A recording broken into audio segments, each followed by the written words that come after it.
Bonjour à tous. Femme démembrée à Niort, son compagnon explique qu'elle a glissé sur une peau de banane. Explication dans cette vidéo. Nous sommes le 6 juillet au matin, à Niort, dans le quartier sensible du Pontrot. La journée démarre à peine, lentement, et déjà le téléphone sonne chez un locataire de la tour 12, appelons-le Franck. Il décroche aussitôt. Au bout du fil, c'est Tommy, le voisin anglo-nigérian du 8e étage. Que lui veut-il? J'aurais besoin d'un service, frère. Tommy dit qu'il a dû partir tôt et que dans la précipitation, il a oublié quelque chose. J'ai laissé un sac de viande devant l'ascenseur. Est-ce que tu pourrais le descendre dans le local à poubelle? La voix rauque, l'homme ajoute que pour ce coup de main, Franck aura droit à 50 €. Un tel billet pour un aller-retour au rez-de-chaussée? Voilà ce qu'on appelle une aubaine.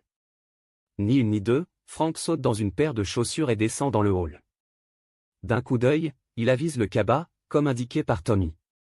Mais pourquoi jeter toute cette bonne bidoche? Rien qu'à glisser la main dedans, on sent le froid qui s'en dégage, ça sort du congélateur. Allez, ce serait trop bête.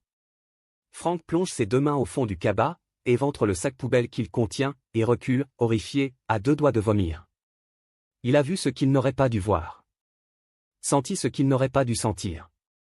Jeté pêle-mêle au fond du sac, encore bleu de froid, voilà un pied, et une main, et un autre pied, et encore une main.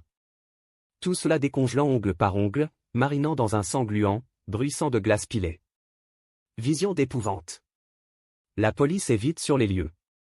À mesure que les portes s'ouvrent, la rumeur se répand dans l'immeuble. Le mec du 8e, oui, le mec avec les dreadlocks. Figurez-vous qu'il est parti. Mais qu'avant, il a découpé sa femme en morceaux. Étage par étage, le frisson s'empare de la tour 12, surprise, dégoût, incrédulité.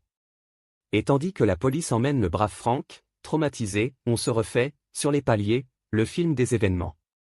L'histoire a commencé il y a des mois, en février, quand Tommy et sa petite famille sont arrivés dans l'immeuble. Elle, Néoma, qui se fait appeler Jenny. Pas grande, plutôt ronde, avenante et sympathique. Lui? Grand, cheveux longs, le genre à descendre tous les matins fumer des joints au pied de l'immeuble et à glandouiller toute la journée. Quand il rentre à la maison, on entend de sacrées engueulades. Les murs, qui ont l'épaisseur du papier à cigarette, tremblent sous le coup des disputes conjugales. Des gueulantes en anglais, des cris en nigérian, tout un concert d'insultes dans toutes les langues du monde. Que la fille aînée du couple tente parfois d'interrompre, des sanglots plein la voix. Arrête, papa. Mais du haut de ses 7 ans, la gamine ne risque pas d'être entendue, à peine plus que sa sœur et son frère de 4 et 1 an et demi. Ses supplications restent lettre morte. Le 21 juin dernier, une fois de plus, ça a gueulé, tonné, vociféré. Puis, d'un coup, le silence s'est fait, un très grand et très profond silence. Les deux adultes ont-ils fini par se réconcilier sur l'oreiller? Possible. En tout cas, depuis 15 jours, on ne les entend plus. Un vrai bonheur. Tommy semble avoir pris en compte les reproches de sa compagne. Désormais, c'est lui qui emmène les gamins à l'école, lui qui va les chercher le soir. C'est même lui qui assiste à la kermesse de fin d'année. À ceux qui lui demandent où est Jenny, il répond qu'elle est partie à Toulouse pour préparer leur prochain déménagement. C'est donc pour ça qu'on ne la voit plus, se rassurent les voisins. Pour ça aussi, peut-être, que Tommy multiplie les travaux dans l'appartement. Se fait-il un point d'honneur à le rendre dans un état irréprochable? En tout cas, il y passe ses journées. Comme ce dimanche 30 juin où, du matin au soir, le bruit d'un outil électrique fatigue tous les tympans. Mais c'est tout de même préférable aux engueulades conjugales incessantes. Le jeudi 4 juillet, les choses s'accélèrent. Jenny a-t-elle trouvé, à Toulouse, le logement idéal pour leur nouvelle vie? Ce qui est sûr, c'est que Tommy vend ses meubles, et pour pas cher. Les lits superposés des enfants, les armoires, l'électroménager, tout. Lors de la journée portes ouvertes qu'il organise, nombreux sont les voisins à passer une tête chez lui, pour juger de la marchandise. Une retraitée, intéressée par le frigo congélateur, s'en approche, tend une main vers la porte. Tommy l'arrête d'un geste sec. Échaudée, l'acheteuse potentielle hausse les épaules et passe son chemin. Mais cet étrange geste d'humeur lui reviendra en mémoire 2 jours plus tard, lorsque les habitants de la tour 12 apprendront l'abominable nouvelle. Au départ, quand l'enquête débute, on ne sait pas grand-chose. Il y a bien sur le cabas de membres congelés. Il y a la fuite de Tommy. Il y a ces 3 enfants qu'il a abandonnés et qui pleurent, qui crient, qui chouinent, enfermés dans l'appartement. On entend les policiers qui viennent les délivrer. Pauvres gamins. Tandis qu'on les confie aux services sociaux, beaucoup s'interrogent. Qu'ont-ils vu? Par quelles horreurs sont-ils passés avant d'être séquestrés, d'un tour de clé, par leur criminel de père? Et celui-là d'ailleurs, où est-il? C'est là que l'histoire, déjà dingue, le devient davantage encore. Tommy aurait pu disparaître dans la nature. Prendre un avion pour le Nigeria et ne jamais revenir. Mais l'homme au dreadlock n'est pas allé bien loin. Pendant qu'il chargeait son copain de jeter le cabas oublié, il prenait tout simplement un train pour Paris. Aux membres de son entourage qui le harcèlent de messages, il affirme qu'il n'a rien fait de mal. Qu'il s'expliquera à tous, policiers compris. Il donne rendez-vous sur son compte TikTok le 9 juillet pour un live où il dira tout. On devine l'attente parmi ses proches. Et l'excitation chez les enquêteurs. Si le dépeceur se connecte comme promis, sa cavale prendra fin. En a-t-il conscience? Ou a-t-il l'esprit trop embrumé par les joints et la bière? Enfin, le 9 juillet vers 9h15, devant pas loin de 1000 abonnés connectés, Tommy lance sa grande confession en direct. Par précaution peut-être, l'écran reste noir. Seul le son fonctionne tandis que les curieux, par centaines, demandent au fugitif ce qu'il a fait de génie. Assumera-t-il enfin son acte? Racontera-t-il l'horrible querelle, 15 jours plus tôt, et comment elle s'est terminée?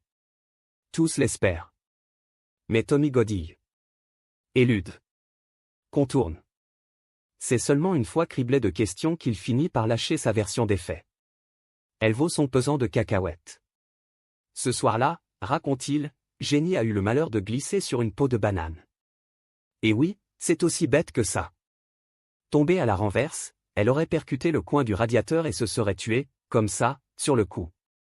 Ne sachant que faire, il aurait ensuite décidé de stocker son corps au congélateur. Pour l'odeur, précise Tommy. Et surtout, pour le bien des enfants. Une histoire absurde, presque cocasse si elle n'était pas aussi tragique. Pendant que Tommy parle, on entend une sirène en fond sonore. Un convoi qui approche, passe en trombe, s'éloigne. Les policiers seraient-ils passés à côté de notre TikToker? Non. Ils affinent simplement sa géolocalisation, reviennent sur leurs pas. Il est alors 14h. Sentant l'étau se refermer, Tommy coupe le live. Son interpellation se fera à l'abri des micros tout comme ensuite sa garde à vue. De celle-ci, peu de choses ont filtré. On sait que l'homme a répété, avec un grand sérieux, son incroyable histoire de peau de banane. Et la tête? Et le tronc? Qu'en avez-vous fait?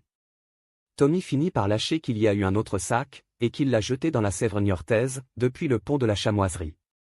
Mais les recherches, à ce jour, n'ont rien donné. Aujourd'hui, les habitants de la Tour 12, dans le quartier du Pontrot, ne parviennent pas à retrouver une vie normale.